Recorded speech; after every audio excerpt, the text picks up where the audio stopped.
ભાવનગર જિલ્લામાં વરસાદી આફત અને વરસતા નીચાણવાળા વરસાદને કારણે જળબંબાકારની સ્થિતિ સર્જાઈ છે।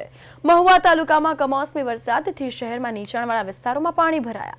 મહુવાના કુંભારવાડા, ગાંધીબાગ હોસ્પિટલ તેમજ હોસ્પિટલ રોડ સહિતના અનેક વિસ્તારો છે જ્યાં પાણી ઘૂસી ગયા।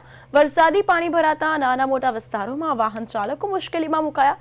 જોકે મોડેથી વરસાદ વિરામ લેતા પાણી ઓસરતા લોકોએ રાહતનો શ્વાસ લીધો, પરંતુ રાત્રે ફરી વરસાદ પડતા પાછી ચિંતા વધવા લાગી।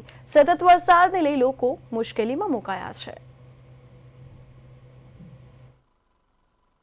મહુવામાં આજે સવારથી એટલો વરસાદ પડે છે કે હવે ભગવાન ઇન્દ્રદેવને એટલી પ્રાર્થના છે કે હવે ખમૈયા કરી જાવ સાહેબ, કારણ કે મહુવાની હાલત અત્યારે એટલી ખરાબ છે કે દુકાનોમાં પાણી ભરાઈ ગયા છે, લોકોના ઘરમાં પાણી ભરાઈ ગયા છે, લોકોના ચૂલા બંધ થઈ ગયા છે।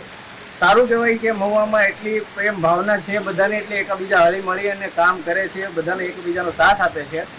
પણ વરસાદ, અરે બાપ રે, શું કહેવું મારે, હવે બંધ થાય તો વધારે સારું થાય।